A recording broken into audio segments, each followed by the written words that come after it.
안녕하십니까. 종합식당 맡기는 저자 고석입니다.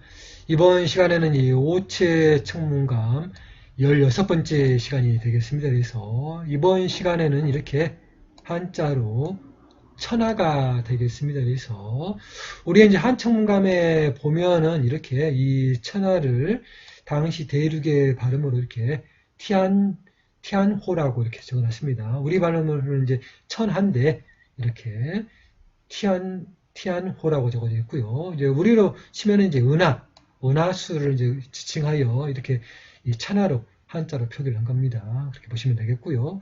우리 이제 한천문감에는 이렇게 이제 만주문자까지 되어 있습니다. 그래서 이 만주문자로 보게 되면은 이렇게 이 숭가리 비라라고 되어 있죠. 위에 글자가 숭가리가 되겠습니다. 숭가리 아래쪽이 비라가 됩니다. 그래서 이렇게 되어 있고요.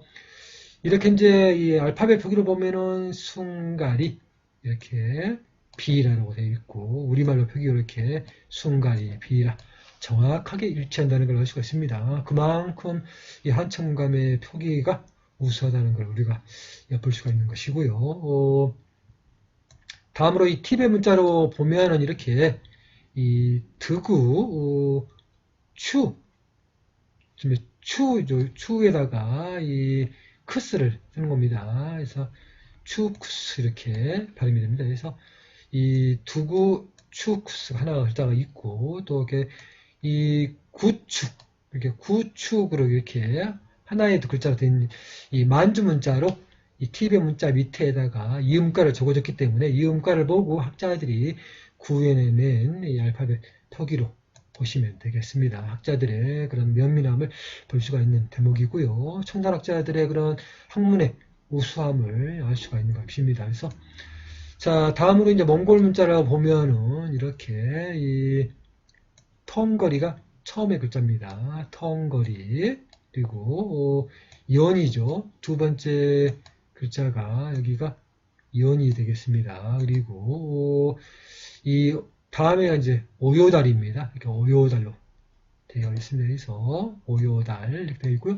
우리말로 보면은 이렇게 텅거리, 연, 오요달로 이렇게 이 모모유해가 나와 있습니다. 그리고 이렇게 은하슈로 표기된 게 특징입니다. 은하수가 아니라 은하슈로 되어 있는 게 특징이고요. 여기서 우리가 주목해야 될 거는 지난 시간에 이제 말씀드린 것처럼 이 R과 L은 우리의 음가는 리을이지만 이 만주 문자나 몽고 문자에서 따로 그게 구별이 됩니다만은 우리 문자에 구별이 되지 않습니다. 그렇기 때문에 학자들이 이 오요달의 음가가 이게 이제 같은 니을 발음이지만 니을 발음이 좀 더 다르다는 걸 알았기 때문에 따로 이렇게 니을자 옆에다가 이렇게 동그라미 표기를 해놨습니다. 자세히 봐야 있습니다. 그래서 이 몽호유를 봐도 이제 저도 예전에는 그런 법칙을 몰랐기 때문에 왜 이게다가 니을자 옆에다가 이 동그라미는 도대체 뭔가 하고 이제 고민을 했었던 적이 있었는데 이제 다른 작품도 보고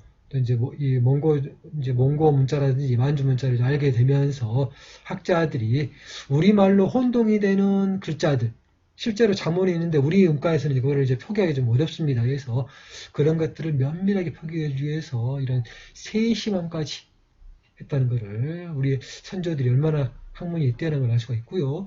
그런 면밀함에 비하면은 지금의 우리 학문은 조선시대에 거기에도 따라가지 못합니다.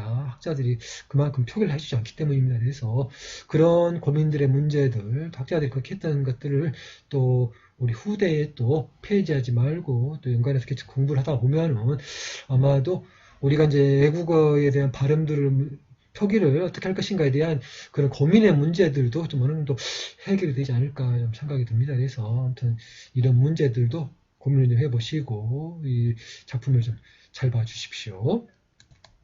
자, 이번 시간에는 이제 이 천하의 단어가 방언유석과 이렇게 외워유해에서 찾을 수가 있었습니다. 그래서 거기 있는 것들을 좀 소개해 드리도록 하겠습니다. 그래서 이 방언유석에서 이제 같이 표기된 위에 이제 우리 문화에서 봤던 것 같은 것들은 빼고 이제 따로 다른 것들만 좀 소개해 드리도록 하겠습니다. 그래서 이렇게 한자의 부분은 이렇게 편허로 당시 대륙의 발음을 이렇게 련호로 표기한 게 좀 특징입니다. 그래서 이 티안호가 아니라 이렇게 련호로 표기된 게 특징이고요. 이 은하로 표기되어 있는 한청 문감의 표기가 여기서는 이제 은하슈로 표기된 게 또 특징이라 소개를 해드립니다. 그리고 또 이렇게 왜라고 당시 이제 일본의 그런 이제 음가를 이렇게 소개를 했습니다. 그래서 아마 농가와라고 이렇게 적어져 있습니다. 그래서 구엔에 보면은 이렇게 이제 아마 농가와가 됩니다만은 좀 상당히 좀 의심이 좀 가는 것들이 이렇게 과연 이제 표기는 했습니다만은 왜 이게 농이 나올까라고 이제 고민한 끝에 좀 다시 면밀하게 보니까 애워유예에서 보니까 좀 이해가 됐습니다. 그래서 애워유예를 보면은 이렇게 천하 대신 이제 은하로 표기된 게 특징이고요. 이렇게 이제 우리말로 은하가 돼 있고, 이제 당시 일본 말로 이제 이렇게 긴가, 이 은하의 음가가 이제 긴가입니다. 긴가로 써주고, 이렇게 우리말로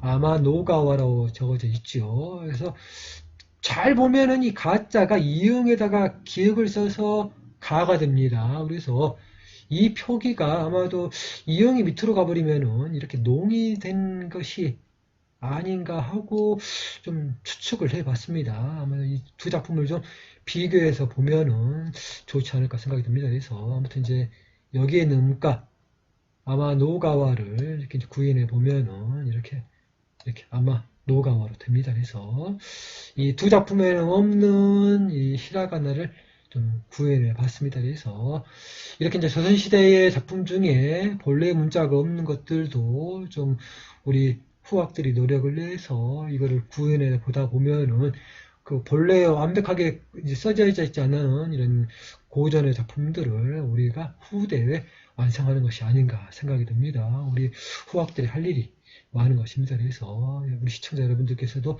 열심히 노력을 해주시면 좋겠습니다. 그래서 자, 오늘은 여기까지 준비를 했습니다. 시청해주셔서 감사합니다. 다음 시간에 뵙도록 하겠습니다.